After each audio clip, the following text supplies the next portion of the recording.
Hey, this is Rick Gold Thumbs Gold, and I'm going to read The Strangest Secret by Earl Nightingale.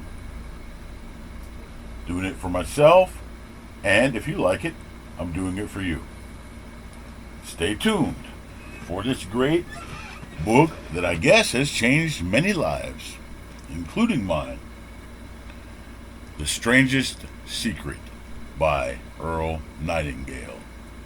This version has been updated to be more inclusive. And now we start with The Strangest Secret by Earl Nightingale. The Strangest Secret. Do you know what will happen to 100 individuals who start even at the age of 25 and who believe they will be successful? By the age of 65, only 5 out of 100 will make the grade. Why do so many fail? What happened to the sparkle that was there when they were 25? What became of their dreams, their hopes, their plans? And why is there such a large disparity between what these people intended to do and what they actually accomplished? That itself is the strangest secret. Some years ago, the late Nobel Prize winning Dr. Albert Schweitzer was asked by a reporter, "Doctor, what's wrong with men today?" The great doctor was silent a moment, and then he said, "Men simply don't think." It's about this that I want to talk with you. We live today in a golden age. This is an era that humanity has looked forward to, dreamed of, and worked towards for thousands of years. We live in the richest era that ever existed on the face of the earth, a land of abundant opportunity for everyone. However, if you take 100 individuals who start even at the age of 25, do you have any idea what will happen to these men and women by the time they're 65? These 100 men and women believe they're going to be successful. They are eager towards life. There is a certain sparkle in their eye, an erectness to their carriage, and life seems a pretty interesting adventure to them. But by the time they're 65, only 1 will be rich. 4 will be financially independent. 5 will still be working. And 54 will be broke, depending on others for life's necessities. Only 5 out of 100 make the grade. Why do so many fail? What has happened to the sparkle that was there when they were 25? What has become of the dreams, the hopes, the plans? And why is there such a large disparity between what these people intended to do and what they actually accomplished? The definition of success. First, we have to define success. And here is the best definition I've ever been able to find. Success is the progressive realization of a worthy ideal. A success is the school teacher who is teaching because that's what he or she wants to do. A success is the entrepreneur who starts his own company because that was his dream. That's what he wanted to do. A success is the salesperson who wants to become the best salesperson in his or her company and sets forth on the pursuit of that goal. A success is anyone who is realizing a worthy, predetermined ideal, because that's what he or she decided to do deliberately. But only 1 out of 20 does that. The rest are failures. Rollo May, the distinguished psychiatrist, wrote a wonderful book called Man's Search for Himself. And in this book he says, the opposite of courage in our society is not cowardice, it is conformity. And there you have the reason for so many failures. Conformity. People acting like everyone else without knowing why or where they are going. We learn to read by the time we're 7. We learn to make a living by the time we're 30. Often by that time we're not only making a living, we're supporting a family. And yet by the time we're 65, we haven't even learned how to become financially independent in the richest land that has ever been known. Why? conform. Most of us are acting like the wrong percentage group. the 95 who don't succeed. Goals. Have you ever wondered why so many people work so hard and honestly without ever achieving anything in particular? And why others don't seem to work hard, yet seem to get everything? They seem to have the magic touch. You've heard people say, everything he touches turns to gold. Have you ever noticed that a person who becomes successful tends to continue to become more successful? And on the other hand, have you noticed how someone who's a failure tends to continue to fail? The difference is goals. People with goals succeed because they know where they're going. It's that simple. Failures, on the other hand, believe that their lives are shaped by circumstances, the things that happen to them, by exterior forces. Think of a ship with a complete voyage mapped out and planned. The captain and crew know exactly where the ship is going and how long it will take. It has a definite goal. And 9,999 times out of 10,000, it will get there. Now let's take another ship, just like the first. Only let's not put a crew on it, or a captain at the helm. Let's give it no aiming point, no goal, and no destination. We just start the engines and let it go. I think you'll agree that if it gets out of the harbor at all, it will either sink or wind up on some deserted beach, a derelict. It can't go anyplace because it has no destination and no guidance. It's the same with a human being. However, the human race is fixed, not to prevent the strong from winning, but to prevent the weak from losing. Society today can be likened to a convoy in time of war. The entire society is slowed down to protect its weakest link, just as a naval convoy has to go at the speed that will permit its slowest vessel to remain in formation. That's why it's so easy to make a living today. It takes no particular brains or talent to make a living and support a family today. We have a plateau of so-called security. So, to succeed, all we must do is decide how high above this plateau we want to aim. Throughout history, the great wise men and teachers, philosophers and prophets have disagreed with one another on many different things. It is only on this one point that they are in complete and unanimous agreement. The key to success and the key to failure is this: we become what we think about. Yes, we become what we think about. This is the strangest secret. Now, why do I say it's strange, and why do I call it a secret? Actually, it isn't a secret at all. It was first promulgated by some of the earliest wise men, and it appears again and again throughout the Bible. But very few people have learned it or understand it. That's why it's strange, and why, for some equally strange reason, it virtually remains a secret. Marcus Aurelius, the great Roman emperor, said, "A man's life is what his thoughts make of it." Disraeli said this: "Everything comes if a man will only wait." A human being with a settled purpose must accomplish it, and nothing can resist a will that will stake even existence for its fulfillment. William James said, "We need only in cold blood act as if the thing in question were real, and it will become infallibly real by growing into such a connection with our life that it will become real.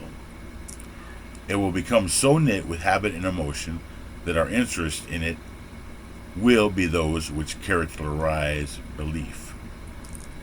He continues, "Only you must then really wish these things, and wish them exclusively, and not wish at the same time 100 other incompatible things just as strongly." My old friend, Dr. Norman Vincent Peale, put it this way: if you think in negative terms, you will get negative results. If you think in positive terms, you will achieve positive results. George Bernard Shaw said, "People are always blaming their circumstances for what they are." I don't believe in circumstances. The people who get on in this world are the people who get up and look for the circumstances they want. And if they can't find them, make them. Well, it's pretty apparent, isn't it? We become what we think about. A person who is thinking about a concrete and worthwhile goal is going to reach it, because that's what he's thinking about. Conversely, the person who has no goal, who doesn't know where he's going, and whose thoughts must therefore be thoughts of confusion, anxiety, fear, and worry, will thereby create a life of frustration, fear, anxiety, and worry. And if he thinks about nothing, he becomes nothing. As ye sow, so shall ye reap. The human mind is much like a farmer's land. The land gives the farmer a choice. He may plant in that land whatever he chooses. The land doesn't care what is planted. It is up to the farmer to make the decision. The mind, like the land, will return what you plant, but it doesn't care what you plant. If the farmer plants two seeds, one a seed of corn, the other nightshade, a deadly poison, he waters and takes care of the land, what will happen? Remember, the land doesn't care. It will return poison in just as wonderful abundance as it will corn. So up come the two plants, one corn, one poison, as it's written in the Bible. As ye sow, so shall ye reap. The human mind is far more fertile, far more incredible and mysterious than the land, but it works the same way. It doesn't care what we plant, success or failure, a concrete, worthwhile goal, or confusion, misunderstanding, fear, anxiety, and so on. But what we plant, it must return to us. The problem is that our mind comes as standard equipment at birth. It's free, and money and things that are given, it's free, and things that are given to us for nothing we place little value on. Things that we pay money for, we value. The paradox is that exactly the reverse is true. Everything that's really worthwhile in life came to us free. Our minds, our souls, our bodies, our hopes, our dreams, our ambitions, our intelligence, our love of family and children and friends and country, all these priceless possessions are free. But the things that cost us money are actually very cheap and can be replaced at any time. A good man can be completely wiped out and make another fortune. He can do that several times. Even if our home burns down, we can rebuild it. But the things we got for nothing, we can never replace. Our mind can do any kind of job we assign to it. But generally speaking, we use it for little jobs instead of big ones. So decide now, what is it you want? Plant your goal in your mind. It is the most important decision you'll ever make in your entire life. Do you want to excel at your particular job? Do you want to go places in your company, in your community? Do you want to get rich? All you've got to do is plant that seed in your mind. Care for it. Work steadily toward your goal, and it will become a reality. It not only will, there's no way that it cannot. You see, that's a law, like the laws of Sir Isaac Newton, the laws of gravity. If you get on top of a building and jump off, you'll always go down. You'll never go up. And it's the same with all the other laws of nature. They always work. They're inflexible. Think about your goal in a relaxed, positive way. Picture yourself in your mind's eye as having already achieved this goal. See yourselves doing the things you will be doing once you have reached your goal. Every one of us is the sum total of our own thoughts. We are where we are because that's exactly where we really want or feel we deserve to be, whether we'll admit that or not. Each of us must live off the fruit of our thoughts in the future, because what you think today and tomorrow, next month and next year will mold your life and determine your future. You're guided by your mind. I remember one time I was driving through eastern Arizona and I saw one of these giant earth-moving machines roaring along the road with what looked like 30 tons of dirt in it. A tremendous, incredible machine. And there was a little man perched way up on top with the wheel in his hands, guiding it. As I drove along, I was struck by the similarity of that machine to the human mind. Just suppose you're sitting at the controls of such a vast source of energy. Are you going to sit back and fold your arms and let it run itself into a ditch? Or are you going to keep both hands firmly up on the wheel and control and direct this power to a specific, worthwhile purpose. It's up to you. You're in the driver's seat. You see, the very law that gives us success is a double-edged sword. We must control our thinking. The same rule that can lead people to lives of success, wealth, happiness, and all the things they've ever dreamed of, the very same law can lead them into the gutter. It's all in how they use it, for good or for bad. That is the strangest secret. Do what the experts since the dawn of recorded history have told us to do. Pay the price by becoming the person you want to become.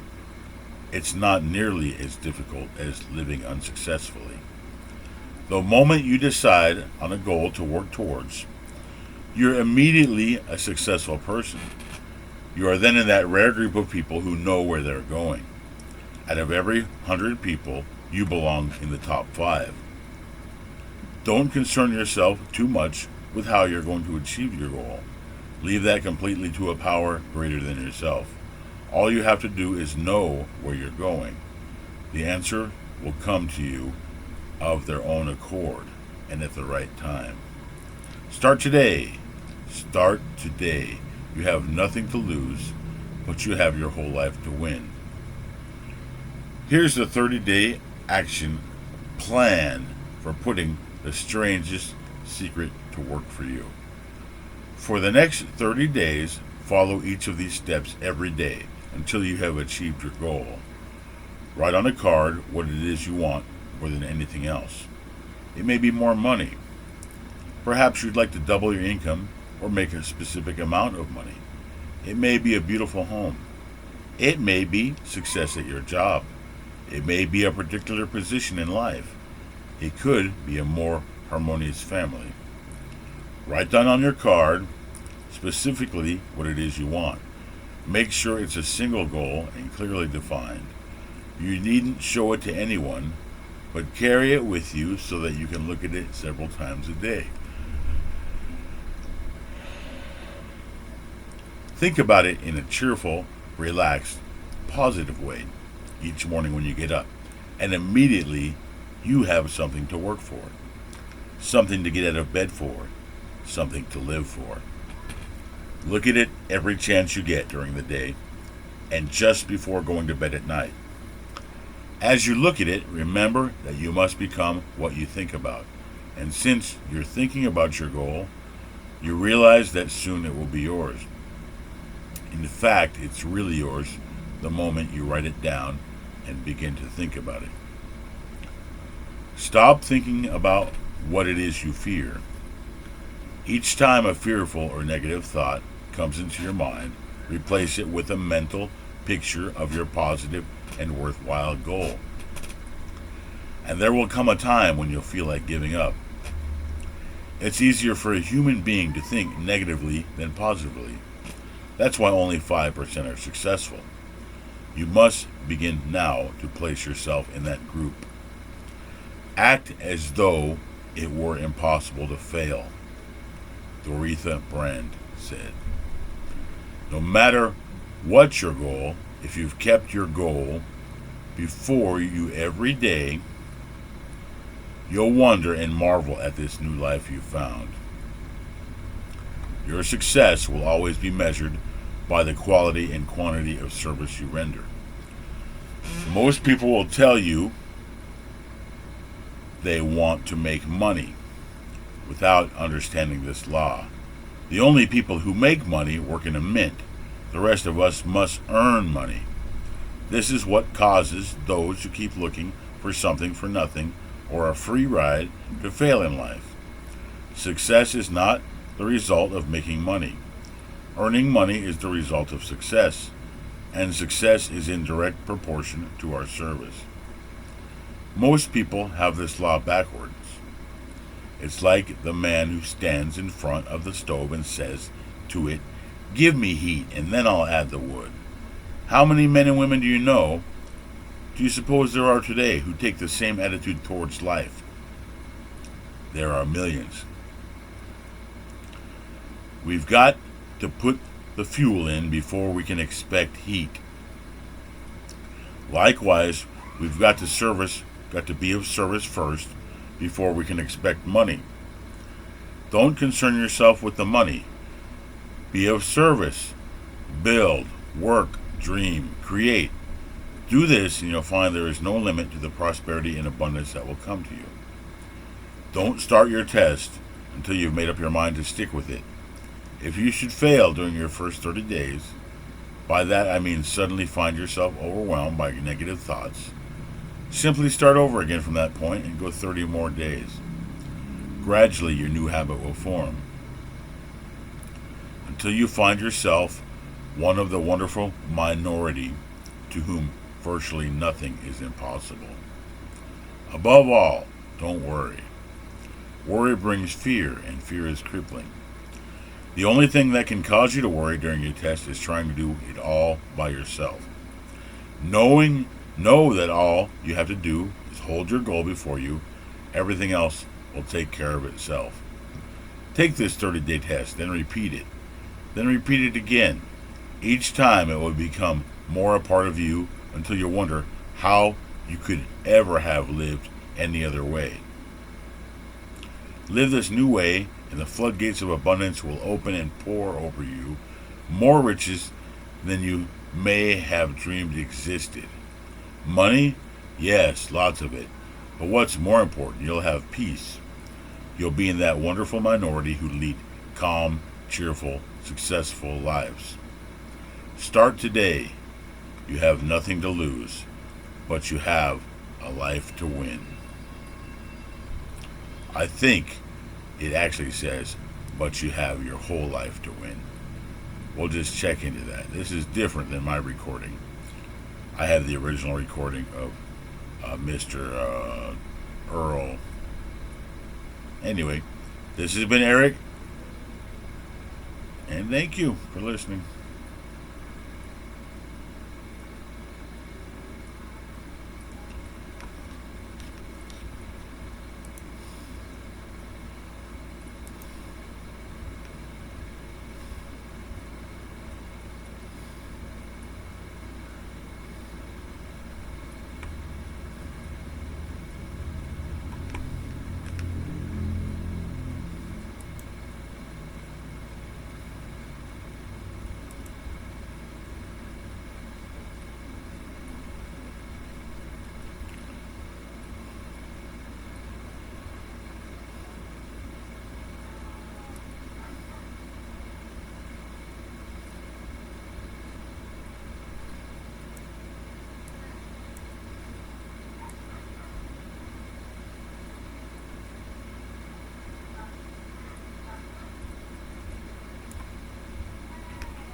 It all by yourself. Hey, this is Rick.